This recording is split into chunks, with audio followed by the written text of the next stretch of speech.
আজকের দিনে আমরা যেই বিষয়গুলো নিয়ে রাজপথের মধ্যে মিছিল করতে হচ্ছে সত্যি লজ্জাজনক, লজ্জায় মাথা হেট হয়ে যায়, কিন্তু ঘরে বসে থাকার সুযোগ নেই।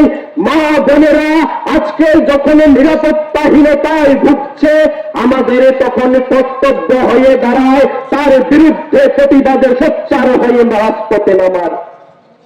আজকে জানি না মাইকের আওয়াজ কতটুকু পর্যন্ত পৌঁছতে পারছে, কিন্তু যতটুকু যাচ্ছে যারা শুনছেন তাদের কাছে আমি প্রশ্ন রাখতে চাই, যারা দীর্ঘ 200 বছর ব্রিটিশের সাথে সংগ্রাম করে একটা স্বাধীন ভারতবর্ষ চেয়েছিল, আজকে সেই ভারতবর্ষ কি এই সেই ভারতবর্ষ?